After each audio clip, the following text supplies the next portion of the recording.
Hello, and welcome to the Overland Journal podcast.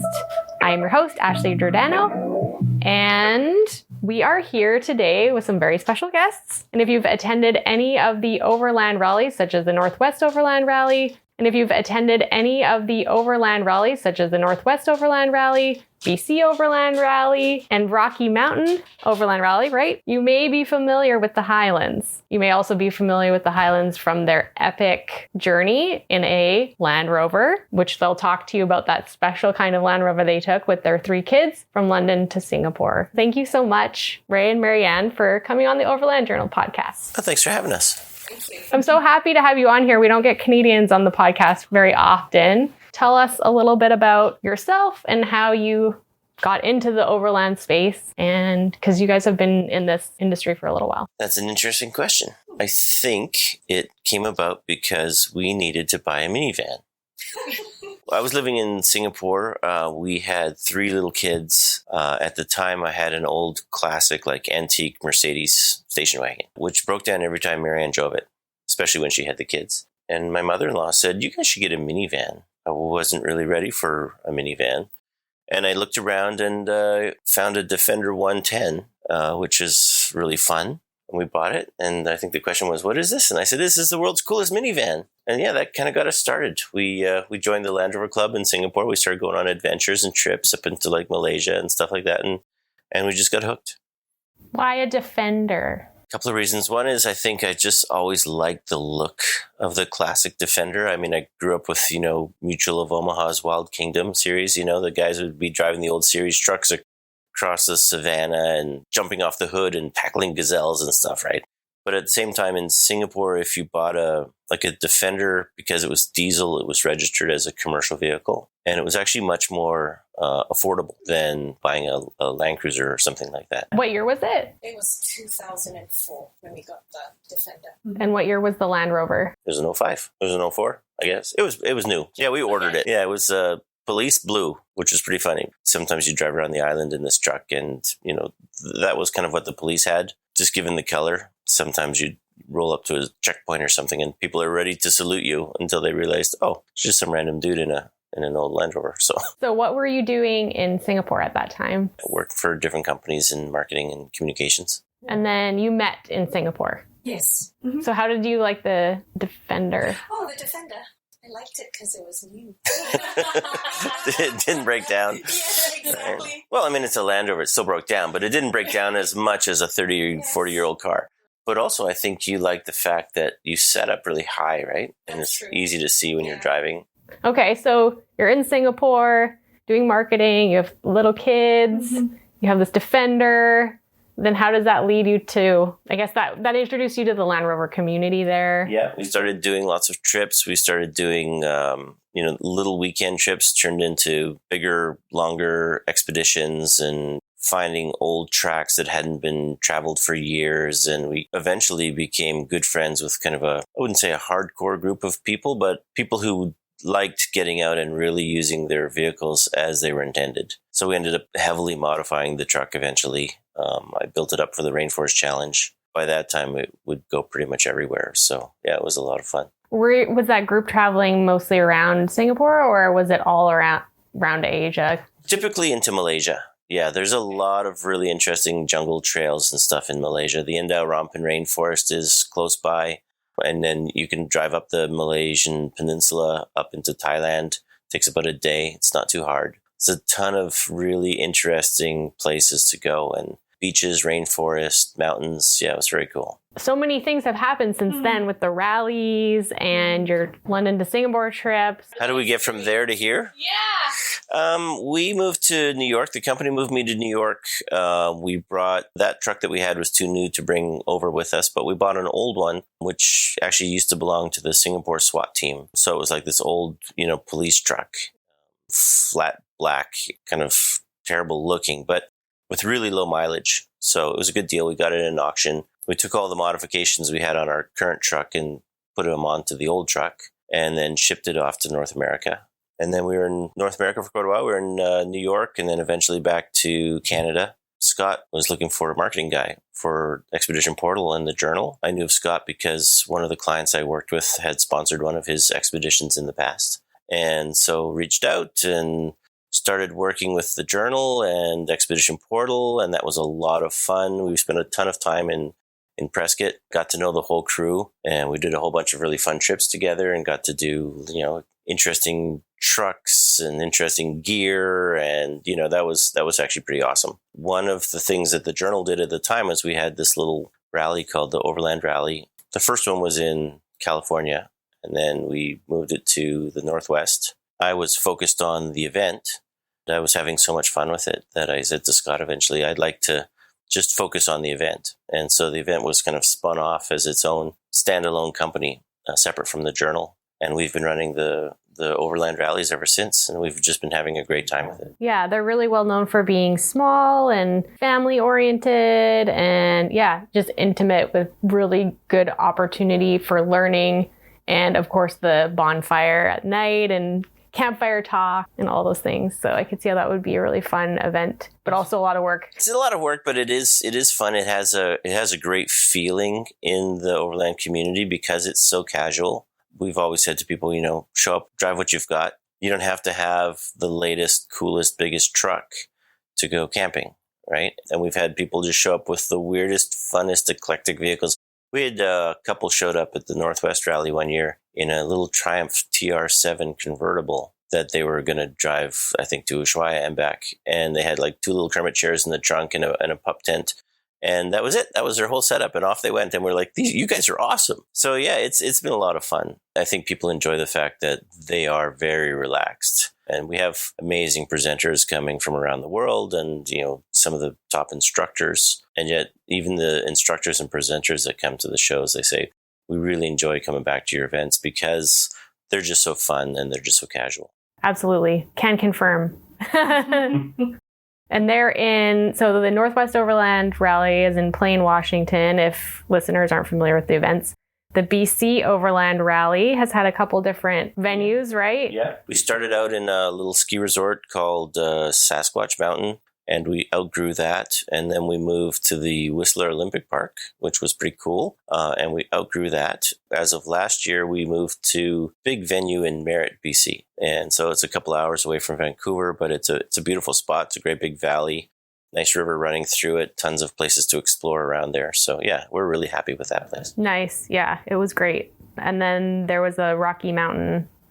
The Rocky Mountain event was a lot of fun. We did that for 1 year. COVID happened. And then, we were looking at renewing it after COVID. It's been challenging getting the dates that work for us. So that one's currently in limbo, but we'll see what happens. It'd be nice to resurrect that one in the future. Yeah. That was in Colorado. That's right. Yeah, in Gunnison. Take me behind the scenes of organizing an overland rally. We talked about this a little bit last. The amount of work time. So obviously you're both working full time and doing the rallies on the side, and it takes months of preparation for these events to come together. I should probably defer the question to Marianne because she does more of the work and I'm more of the face of the show. But I think one of the challenges is making sure that the show is really balanced, right? So you need to have enough offerings that people can come back to and feel they're learning every year. So you need to have interesting classes, interesting instructors, interesting gear, interesting things to do, whether you're, an overlanding expert or whether you're just a beginner. And so having that mixture of classes and activities and fun stuff and fun presenters every year, is a challenge. And sometimes, at the last minute, we're scrambling. And I think one year I called you up and said, hey, you want to run a yoga class for me in the morning? But, because we do try to make sure that there's a little bit of everything for people. So people can, when you drive out there into the wilderness with your overland setup, it doesn't just end there. It's not like you pull out your Snow Peak cook set and have a nice meal and that's it. That's the whole destination. It's all about, okay, now that I'm there, what do I do? Right?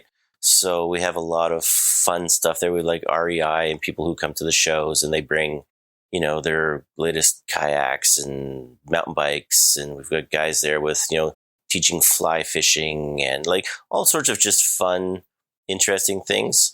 And then in addition to that, we have a lot of the traditional stuff. So, how do you fix a flat tire? How do you, fix your winch when it's broken? How do you get yourself unstuck?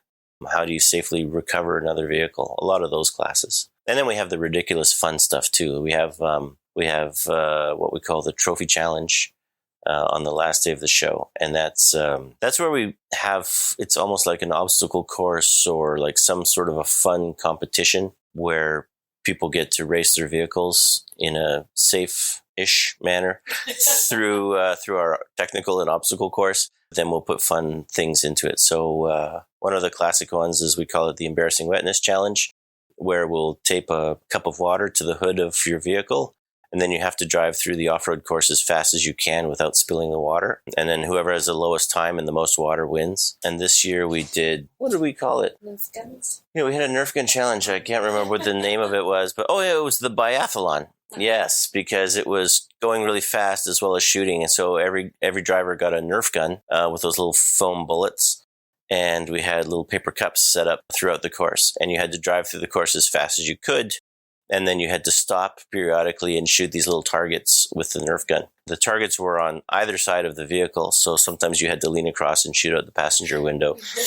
And that was entertaining. I think the hardest part was when we were trying to find all the Nerf bullets afterwards in the forest. But everybody had a good time.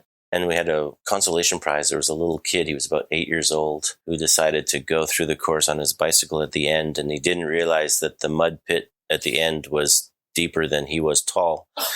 And he went straight in full blast and just buried himself in his bicycle. And he came out and he was just covered head to toe in mud. So we gave him a consolation prize. He was pretty happy. But and that's, I think, kind of the nature of the events, right? Is we all have a lot of fun. We learn a lot of stuff. There's great instruction. There's great people there, fun and inspiring speakers. But the whole event is all about have fun first, right? So, and that's the slogan, right? The slogan of the shows has always been have fun, make friends, learn stuff, in that order. I like that a lot. I also liked that there were quite a few classes for kids, but they were put on by kids. Yeah. So that was pretty awesome. That's a lot of fun. We have classes for kids kind of two ways. One is we've been working with the guys from Veteran Overland for a number of years. Great organization. So every year they'll send a team of vets to the show. And these vets will be teaching these little kids, outdoor survival skills and how to light a fire, how to make a shelter, how to tie different knots and ropes and that kind of stuff, which is fun. And then on the other side of it, we have a lot of little kids who will do classes for other kids. So you'll have, a family who's been driving around the world in their sportsmobile or Mercedes Sprinter, and they've got 3 kids and, ages like maybe 8 through 15. And the kids will put on a presentation for other kids at the show about what it's like to drive around the world with your mom and dad in a van. And that's actually been a lot of fun because they're like, all right, so yeah, your mom and dad are going to want to do this and they're going to think it's exciting. And okay, it's kind of going to suck a bit because you're going to have to get away from your friends and your video games and all your stuff. But on the other hand, there's a cool side of it too, right? And they'll talk about what they enjoy about it. And I think that's been really interesting for little kids to kind of go, wow, mom and dad are telling me this is going to be epic. And sometimes I believe mom and dad and sometimes I don't. But if other kids who've gone through this are sharing their experiences, it's more real, right? And we had little kids teaching things like water filtration classes and cooking and stuff at the kid level. So it's a lot of fun. That's a nice segue because we're talking about kids and traveling and kids being on the road and having experiences, traveling with their parents. So I wanted to touch a little bit on your trip that you did as well with your 3 boys from London to Singapore, because it's probably like one of the most epic trips I've ever heard of. It's so hardcore and so cool. We didn't plan it that way. It just sort of happened that way. But yeah. It happened by default because of the vehicle. And my lack of planning and preparation, I think. Yeah. Well, let's start from the beginning, I guess, of that whole thing. Like you just said, it started because of the vehicle. Yes. So that was pretty important to the inspiration of how it went and where you went. We were still living in Singapore, the members of the Land Rover Club. These guys came over, a bunch of old guys from England, and it was 2005. And it was the 50th anniversary of the first overland expedition from London to Singapore. And if listeners aren't familiar with that trip, no one had driven from England further than India at that time. They'd never driven further overland because there was this impenetrable jungle in Burma. And in World War II, General George Stilwell, as part of the forces to resupply the people fighting the Japanese, they cut a road across it was called the Burma Hump. They cut this road through the jungle, and it was called the Stillwell Road, sometimes called the Lido Road. And then it was abandoned at the end of World War II because, nobody really needed to drive that way. It was just, it was a road of convenience because of the war. So in the early 50s, a group of students from Oxford and Cambridge decided, hey, what if we did an epic trip, an epic adventure? Let's drive as far as it's possible to drive from London, from Oxford, because that's where they set off from, in the British Empire. How far can we go? And the farthest point was Singapore. They said, in theory, somebody cut this road through the jungle in the war, and it was only 5 or 6 years ago or 10 years ago, I guess, by the time they actually set out. And maybe we could get through this jungle because they've invented this new thing called a 4x4, right? Then the early Land Rovers were based on the U.S. military Jeeps. And so they went to the Rover company and they said, hey, we'd like to drive to Singapore. We've got this crazy idea. And would you be interested in sponsoring a car? And Land Rover had just come out with, in their Series 1s, they had come out with something called a station wagon in 1954. They weren't sure if it was going to be very popular, so they had a few of them, kind of floating around as press vehicles, and they lent 2 of them to this group of students. And those guys drove, from in 1955 and 56 from London all the way to Singapore, and had this epic trip and wrote a book about it. And it was popular at the time because the BBC gave them cameras, and David Attenborough, young David Attenborough in his 20s, was running a travel program for the BBC at the time. And so he would get the film, these cans of film that these guys were mailing back as they drove around the world. And he would edit them and have this little BBC program every week. In, jump ahead 50 years, it's 2005. It's the 50th anniversary of this trip. And these guys, the remaining members of the expedition, flew to Singapore to do, they were going to do a 50th year reissue of the original book. And they also decided to do an audiobook recording at the same time in Singapore. And one of my buddies, Dave, who was in the Land Rover Club with me, he was the sound engineer who put the audiobook together. So he invited us to come and meet these guys. And so we went down and we met them, and they were really nice. We had a great time. And Marianne and I said, how cool was that? Wouldn't it be amazing if you could recreate that journey today, right? But it was just a thought because, the roads through Myanmar, so Burma is now Myanmar, and the borders had been closed for years, and you couldn't recreate the trip, right? And we're like, okay, well, that's a fun idea. And we kind of forgot about it. And then, fast forward another 8 or 9 years, and we're now living in Canada in the mountains, and we've got our Defender, and we're doing a lot of trips, and I'm working with the Journal, and I decided I wanted to have a little project vehicle to work on with the kids. And the boys were getting a little older, grade, they were, I think, 11, 12, and 13 years old at the time. And I found this old Land Rover, terrible vehicle. It had been sitting abandoned in a field in Revelstoke or somewhere for 20 years, right? It had chickens living in it and didn't have any doors and didn't have any windows. And it was just a shell. But it was really cheap. I think I paid 300 Canadian dollars. So it was $225 US. Yes. Dragged this thing home on a U-Haul trailer. And I didn't really know what I had. So I started, kind of tinkering with it and trying to find some parts and put it back together.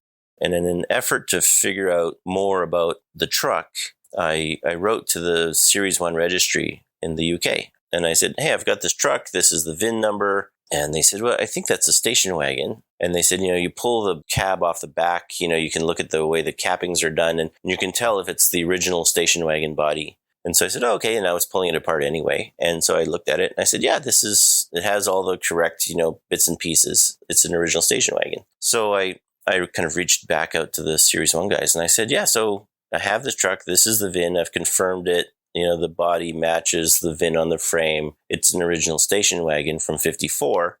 How rare is this? And they said, well, there's 3.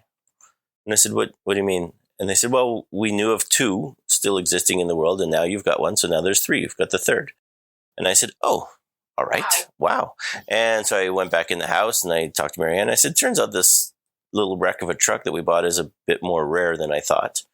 And then we didn't really think too much of it.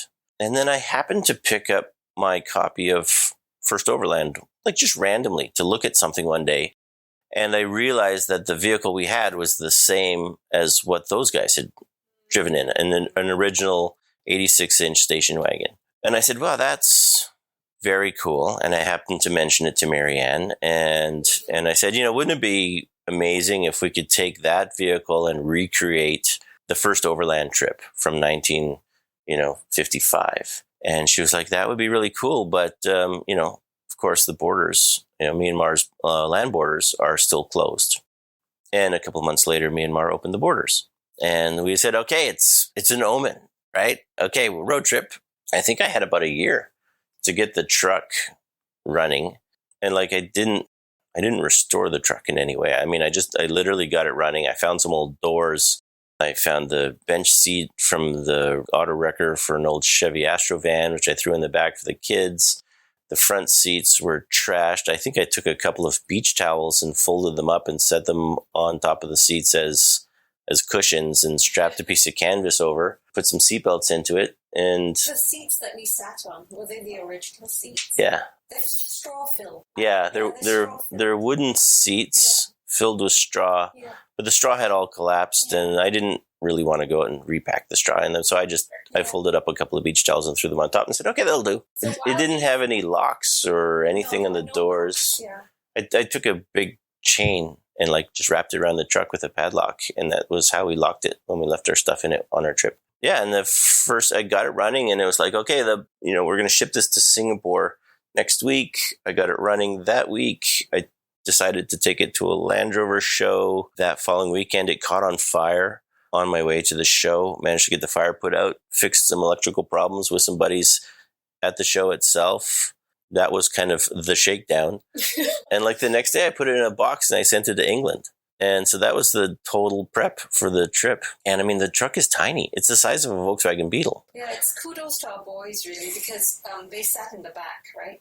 It was not designed for sitting in the back, was it? Well, there was no space for their legs to come down. It was designed for side-facing seats. Ah, okay. So their legs literally had to be where the seat meets the floor.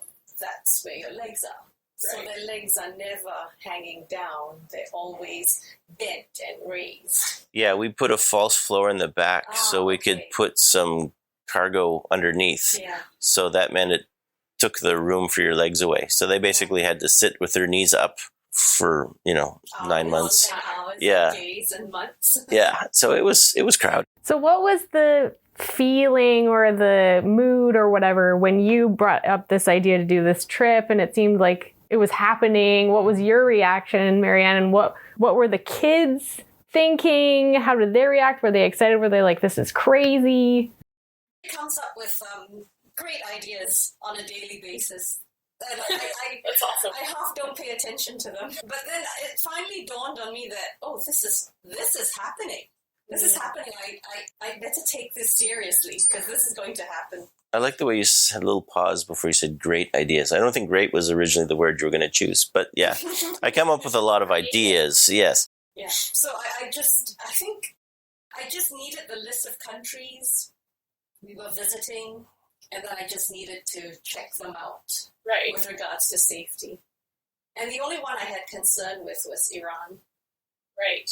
And then when you go to the Canadian government website, it says in big red letters, do not visit Iran. If you get in trouble, we may not be able to get you out. Right. And I thought, okay, let me see where else I can get information on Iran. So I went to a Lowest Prices blog, and I read what she wrote about Iran, and I was like, okay, that's fine. We can do Iran. That was it, really. Honestly, Iran was amazing. Yeah, it was amazing. Right? The whole trip was great. We never had a bad experience, but no, I mean... not at all. The people of Iran really make Iran amazing. I mean, it's an amazing land, but the people are it's special. And everywhere we went, we had so many people who would see our license plate and see we were from Canada, and they'd come over and they would say, we're so happy that you're here, so you can go back and tell people, what it's like here.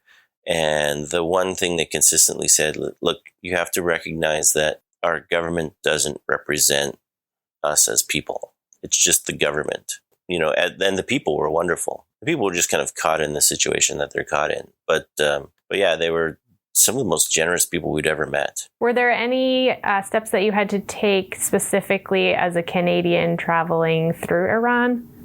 3 countries at the time were restricted in their travel. So it was Canada, the US, and Great Britain. So if you had one of those 3 passports, you weren't allowed to travel unaccompanied. So you had to, register ahead of time, get a guide to meet you at the border, and you were supposed to be escorted while you were there. So you shipped the Land Rover from Canada to the UK. Shipped it, put it in a box in Vancouver. Did it get trained across Canada? No, I think they just put it on a boat in Vancouver Harbor, and it. Oh, it went from around. Vancouver. Okay, Yeah. I see. Yeah, and then we drove across. So we drove to Pennsylvania. At the time, we were still running a show called the Mid-Atlantic Overland Festival with the Henwoods. And so we went over there. We did that Overland Festival. And then when it was done, we flew from New York to the UK to pick up our truck. Of course, we got there and we found out the truck was delayed. Right. And so now we're in the UK with no truck.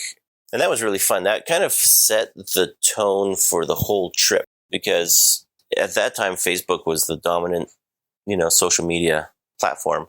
And so I put a post on Facebook and I said, hey, so we're here in the UK and our truck isn't here and I'm not sure when it's going to get here. But if anybody happens to have an old vehicle that we could borrow or rent, and, if it was an old Land Rover, that'd be cool. Please let me know.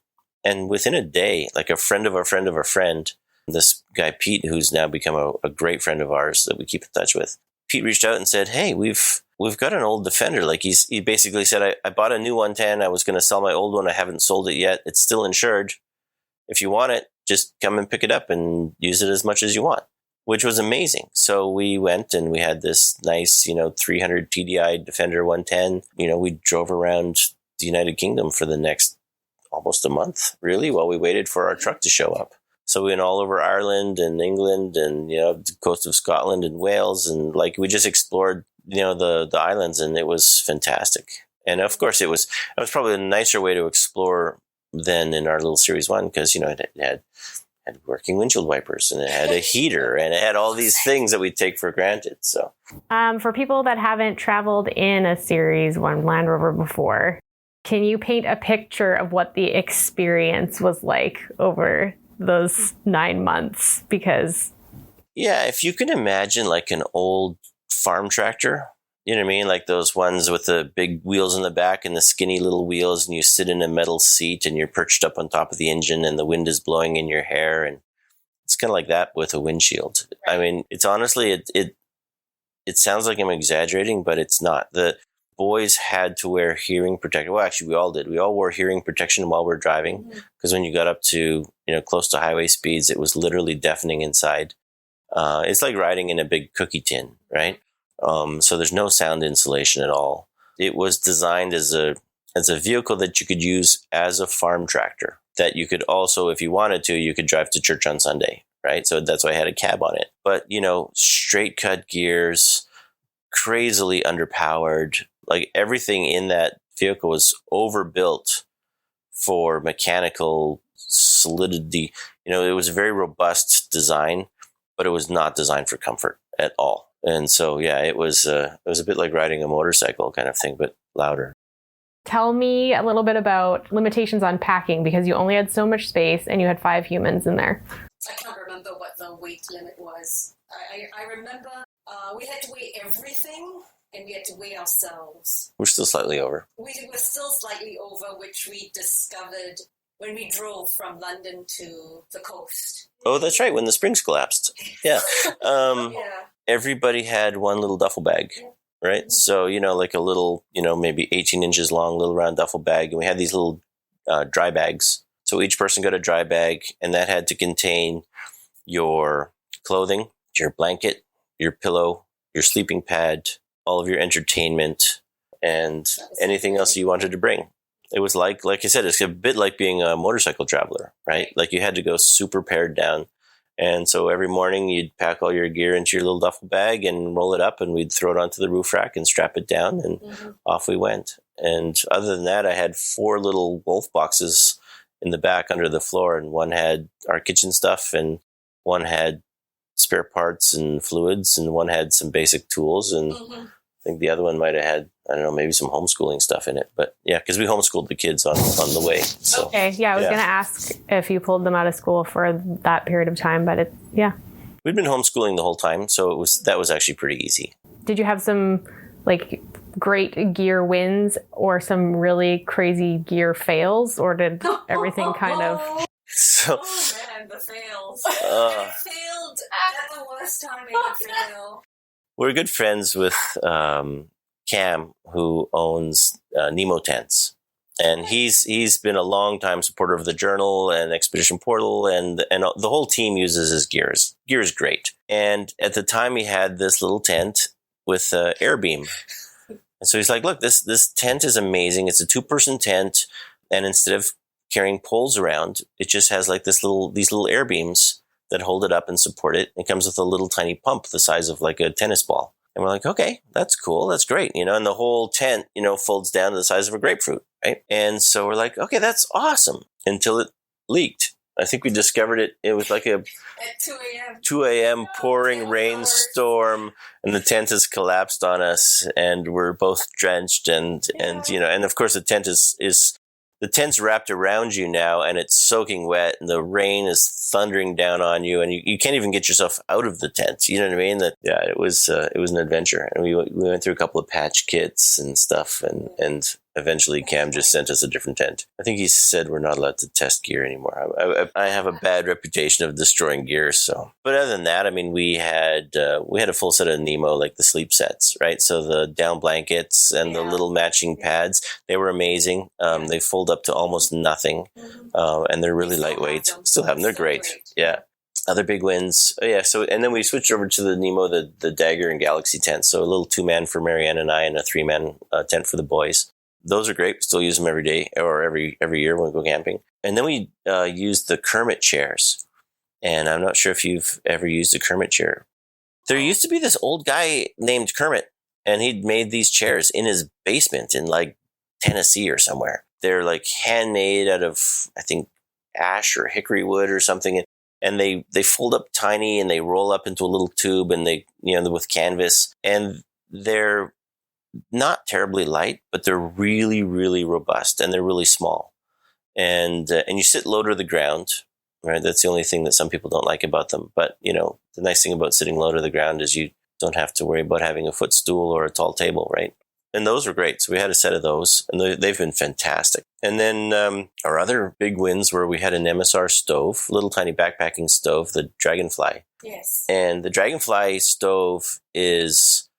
It's loud. There's no other way to describe it other than loud. It's really loud. It sounds like a jet turbine when it's running. But yeah. It's the only stove, and this was recommended to us by Jason Ramos, the only stove that can simmer. Yeah, true simmer. Yeah, which is so important because we eat a lot of rice, and you have to simmer for rice. Right? Yes, you have to simmer for rice. So when you're doing big one-pot meals with kids who've grown up in Asia, I mean, being able to make good pot of rice, right? Yeah, is awesome. And of course, a lot of the world where we're traveling through, rice is a staple everywhere, right?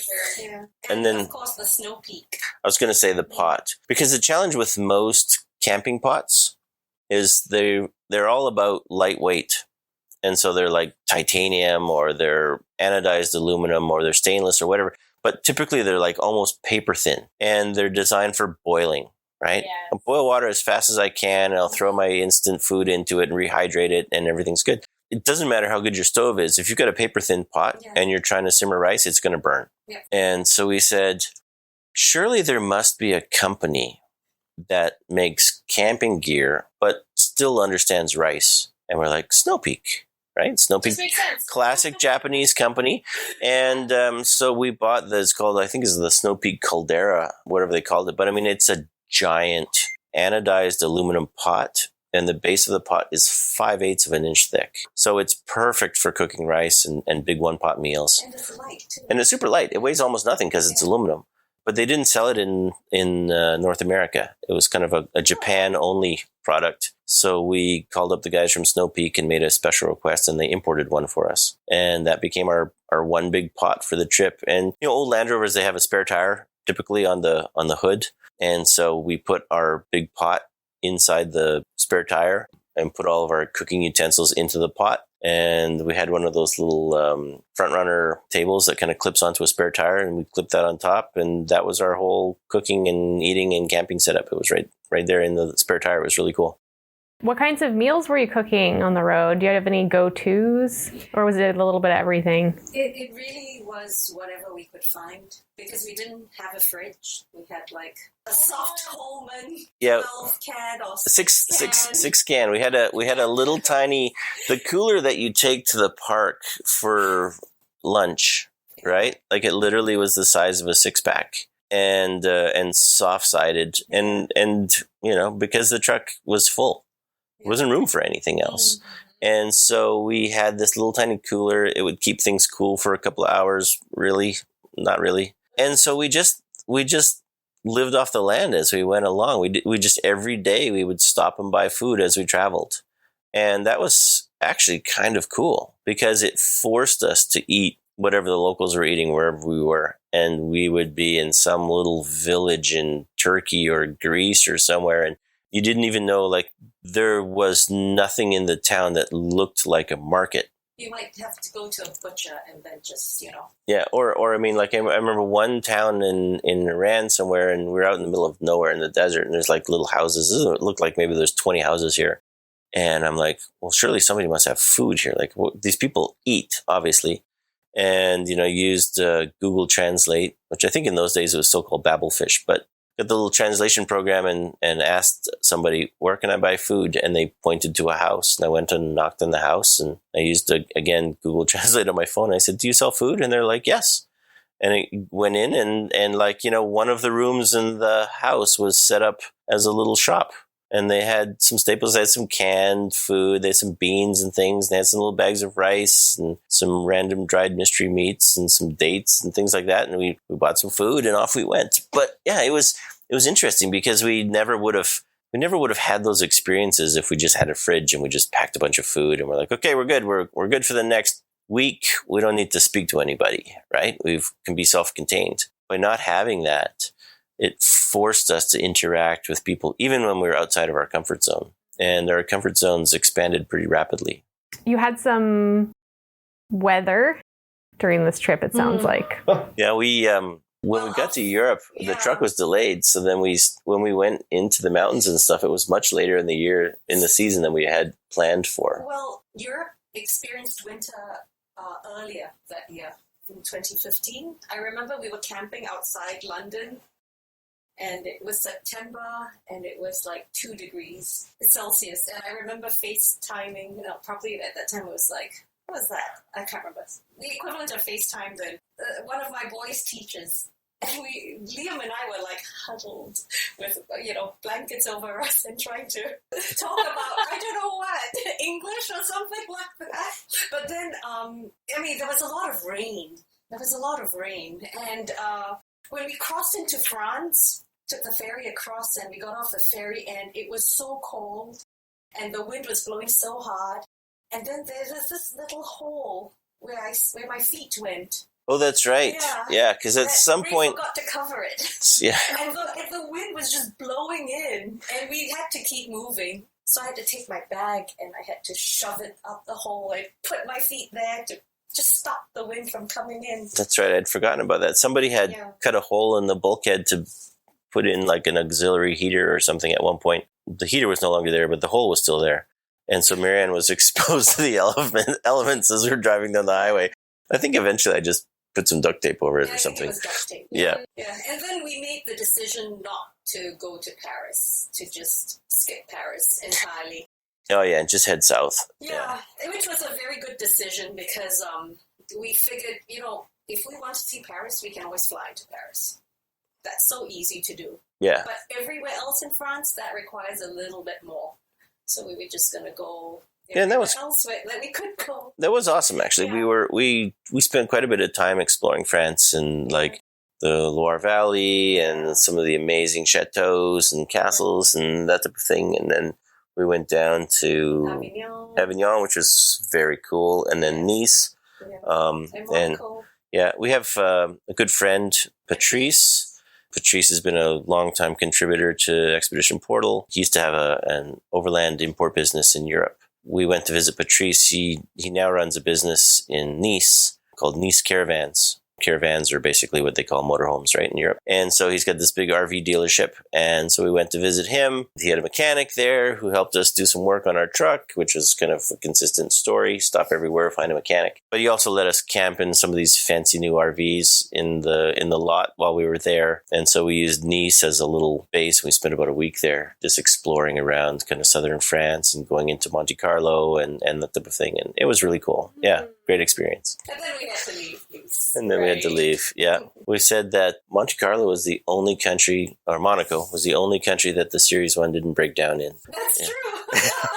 We're only there for a day. And then Turkey was like winter. Did you say minus 17 Celsius? Minus 18, yeah.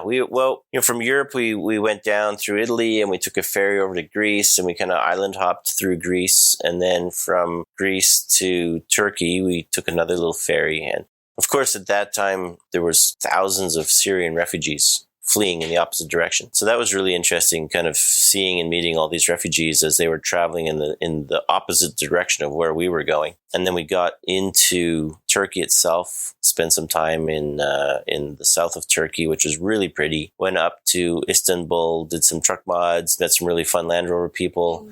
And then we crossed into Iran at Dogbayzit, which is a little small border town, northern border crossing. And it's in the mountains. And it's right literally beside Mount Ararat, right? We passed that on the way. And or the Ark of the Covenant was supposed to have, and anyway, if you follow your Bible references from Sunday school when you're a little kid, you'd probably still know the name. But anyway, so we crossed there. It was absolutely freezing. Like I said, 18 below the night. We got a little hotel close to the border.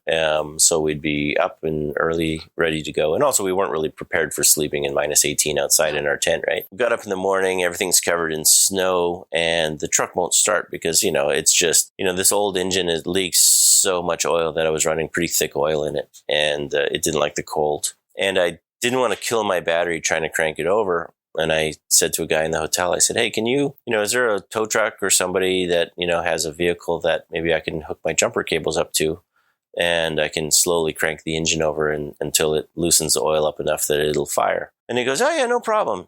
Go in and have some breakfast and we'll take care of it. And so we were sitting there having some breakfast. And I think breakfast consisted of hard-boiled eggs and sliced cucumbers. And so anyway, we're there enjoying our cucumber slices. And Marianne's looking out the window. I'm sitting with my back to the window. And she goes, I think somebody's building a fire under our truck. And I'm like, what? And so we went out to see what was going on. They had understood the problem, but they didn't quite understand the solution I was asking for. And they were like, oh yeah, well, the engine's really cold. We'll just build a fire under the engine and it'll warm it up. And I said, no, you don't understand. This is an old Land Rover. And it's leaking fuel and oil continuously.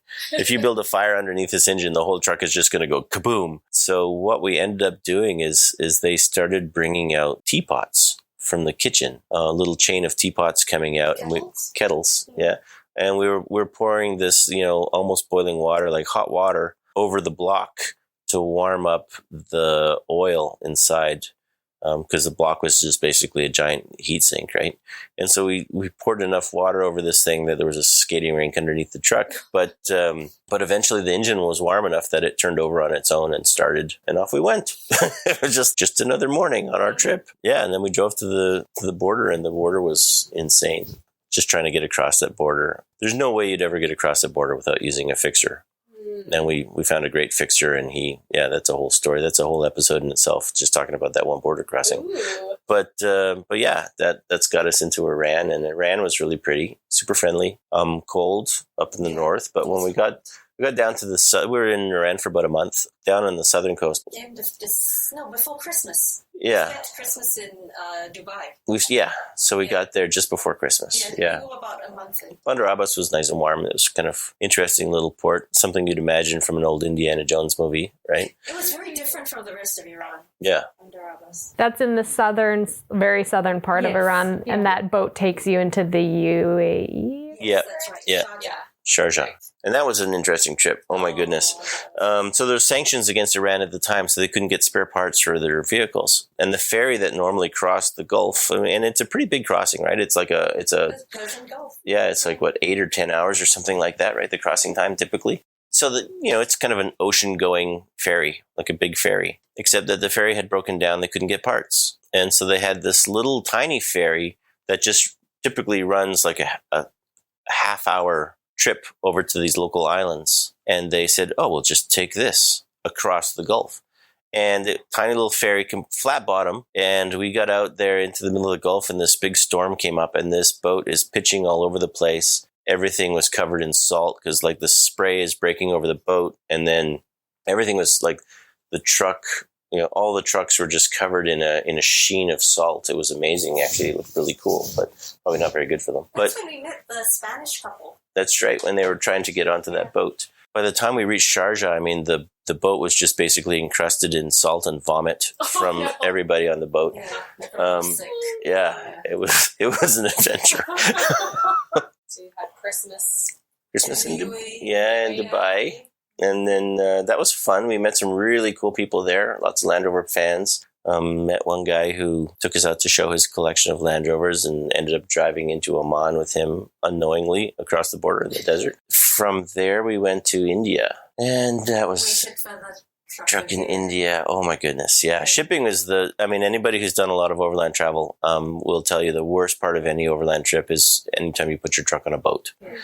It's like the most worth it, but also a headache. Oh, yeah, the biggest headache ever. Where were you shipping the vehicle? Like how? We were shipping from Dubai to Mumbai. Okay. In India. We did that because I didn't want to take the kids through Pakistan, southern Pakistan at the time. It wasn't that it was very violent. It was just that it was unpredictable. Yeah, because you'd have to cross the border at Balochistan, right? Right. And as it is, when we were in Bandar Abbas, there was an incident on the Iranian side where there was a bomb that went off. Yeah. I mean, We probably need military escort too. It seems indulgent for me. That's what I think, to have the escort. Yeah, to have the escort. Right. Yeah, but You know what I mean? It's yeah, like but they've yeah. got better things to do. Sure. Yeah. Yeah. Not only that, but I mean, people who had done the trip that we spoke to said, the escort was not going to add any value. If you're driving along and some bandits came along, the escort's just going to run away anyway. But yeah, so there's a lot of uncertainty along that route. So we decided to just ship around there. So that's why we went down to Dubai and then up into Mumbai. But then we had to fly to New Delhi because we had to go to the Myanmar embassy to get our visas. Oh yes, that's right. And so we were in New Delhi without our truck. Yeah. And then we had to go To get our visas at the Myanmar embassy. That's right. Right. And then we That's right. traveled down to Mumbai, picked up our truck again, which was late.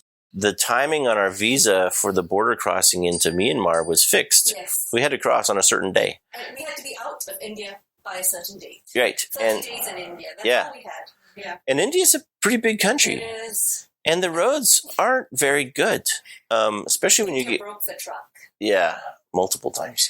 But yeah, so then we had to basically race across India in this truck. And Northeast. You're like, I'm racing at how many kilometers an hour across India? I don't know, but it was long days of driving. yeah, very And long which was days. really And stressful because literally the truck collapsed, right? The roof. oh yeah, the roof mounts collapsed. But that was when we were in, that was in Nagaland. But I think that was from those Indian highways. Yeah, we couldn't open the door. We couldn't open the door. Somebody had to prop up the roof, and then we could open the door. Right. Yeah. Yeah. It was brutal. The roads in India were just so bad. And I mean, if you've done any travel in India, you think it's pretty bad in the cities. The cities are pretty terrible. But when you get into the countryside, I mean, the highways just deteriorate. And you'll have a nice big 4-lane highway, and you're driving along at a good clip. And then you're like, what is that across the road? Is that like a strip of paint or something? And you always slow down because you don't know what it is. I mean, one time we're driving along the highway and somebody had dug a trench across the highway, like they were going to put a pipe in or something. So they dug like a 2-foot wide, 3-foot deep trench right across the highway and then just left it. And like if you hit it at full speed, like you'd be dead. And that kind of stuff was everywhere. Or you'd be just driving down the road. And if you're driving at night in India, it was brutal because you'd have, people would drive the wrong way down the highway all the time because it was more convenient for them to just drive on the wrong side of the highway rather than go up to the exit that they needed. And at night, they would drive with no headlights because they're trying to save diesel fuel. And so you'd be driving along at night in the fog, and suddenly a dump truck with no headlights comes out of the fog, heading right for you, right? It was terrifying. It wasn't boring, that's for sure. No, that was stressful. It was stressful, yeah. So eventually we crossed into Nagaland and then into Myanmar, and we made our border crossing. Like, we got to the border the day before our visa expired. Do you remember when the ignition wouldn't work? This was just the day before reaching the border town. Between India and Myanmar, and the ignition wouldn't work, so you hotwired it. Oh, that's right. But that meant that we couldn't stop the vehicle until we reached our destination. Oh, yeah, because the starter failed. The starter switch failed. The ignition switch failed.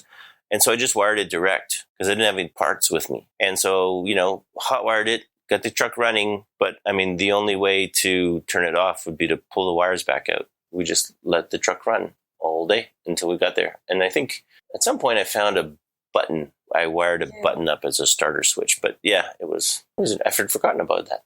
Actually, sometimes we were lucky that we made it into the city, and then we'd have to find a place that sold car parts. Right. Always. Oh yeah, there's always something breaking down. Like spark plugs in batches. What was that piece of, I can't remember what car part that was that kept failing, and we kept buying a new one in every town, and we always had a spare. I can't remember what it was. No, there's a lot of those. Yeah. Yes, that's true. But yeah, we went through a lot of spark plugs. Yeah. So, the truck was, it was so old, right? And we got it running, but we didn't refurbish it, right? The rings were all broken, right? Piston rings were all broken in 3 or 4 places each. And so as you'd be running, it would be contaminating the spark plugs. The spark plugs would get covered in oil, and then they would eventually fail. So we're always swapping plugs out and cleaning them and drying them and swapping them back in. Because the rings were gone, the engine would build up too much pressure in the crankcase. And it eventually blew the main seal out of the back of the engine as we were climbing into the Himalayas. We're going up into Darjeeling. So we got some guy to help us machine an overseal, and he cut a leather seal out of an old Gurkha army hat and packed that in to hold it in place. That's still in the engine, and that kept us going. The truck literally broke down every day. Yeah, it did. Yeah. And every day something would break on that truck, and we got really good at pulling this truck apart, fixing things, putting it back together, and the kids just kind of got used to it. It would be like, okay, this is a typical day. You get up in the morning, you drive until the truck breaks, you spend a few hours fixing the truck, and then you drive until it's dark. And hopefully you arrived somewhere where you could camp. Do you guys have a special capacity for type 2 fun? Or would you have changed anything about the way that this trip went? When you're breaking it down every day, how did you, where did the resiliency come from, I guess? I'm wondering, there must have been patience involved. And No, not really. There was a lot of frustration. I see. But I think the thing was, at one point I said fairly early on, look, if this truck, it's not a very expensive truck, right? It's like $300. If it dies, and I can't get running again, fine. I'll just take the license plates off it and I'll just leave it. I'll just abandon it on the side of the road and we'll just hitchhike. We'll just take a bus to the next city, right? And so there was always that in the back of my head. If this truck ever completely dies on me, that's it. I'm not going to worry about it. And that took a certain level of stress away from me. It was like, I'm quite happy to abandon this vehicle if I have to. And I think, for a lot of overlanders, that's not an option, right? Because they have a lot of money invested in the vehicle, right? Yes. The vehicle is their home. But for us to be able to say, look, if I get frustrated to a certain point, I'm just going to walk away from this thing. That kind of, I think, took a lot of stress away. But the truck never actually died completely. It would sort of die. It be resurrected. Yeah, it never completely gave up the ghost. It's maybe that was the annoying thing. Yeah, it stuttered and puttered and failed. Oh my gosh, we'd hear that sound, the knocking sound, and be like, oh my goodness, what's going to happen now? It always came back to life, and it always got us to the next town. Yeah, and it never, all the little issues we had, we never got stranded. Yeah.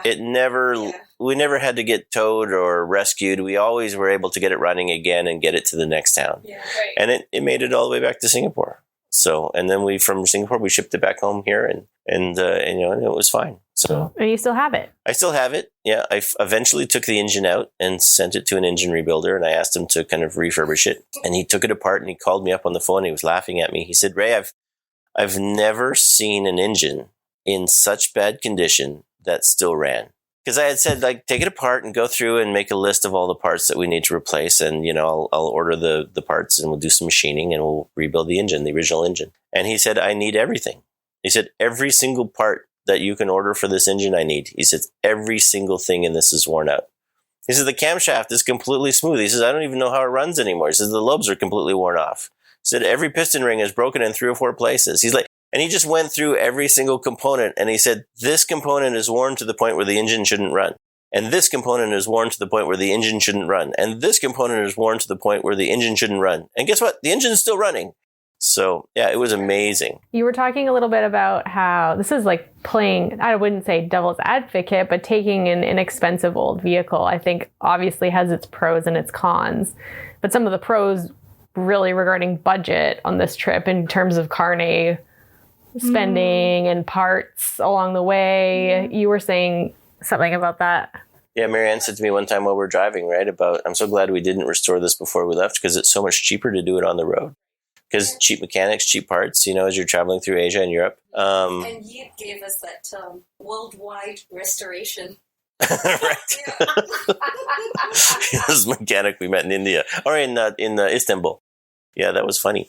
But yeah, I think that like you said, the carne was really cheap because the cost of the truck was really cheap, right? And then the other fun thing was, it's a classic old Land Rover. So everywhere we would go, like you'd see people would show up in a $150,000 decked out G-Wagon or Sprinter van or whatever. We had guys showing up with Unimogs and stuff, right, on some of these overlanding destinations. And we'd roll up in this terrible little truck. And everybody wanted to come and see the truck. Everybody thought it was really cool. We'd roll into a town and everybody would come out. We stopped at a traffic circle in Tehran, I think. Take some pictures. And a cab driver pulled up behind us. He got out and he came up to talk to us, and he offered to share his breakfast with us because he thought we must be so poor because we drove such a terrible old vehicle. We must be so poor that we couldn't afford our own food. So he offered to share his breakfast with us, which was the sweetest thing, but it was pretty funny. So that tells you just how good the truck looked. Yeah. Oh, yeah. Classic Land Rover. Right. No paint. The little bit of paint that was on the truck was in multiple colors. And yeah, but most of it was just bare battered aluminum. What did you learn from this trip? What was the lesson? Was there anything that you took away, or were you just like, wow, that was really hard, really rewarding?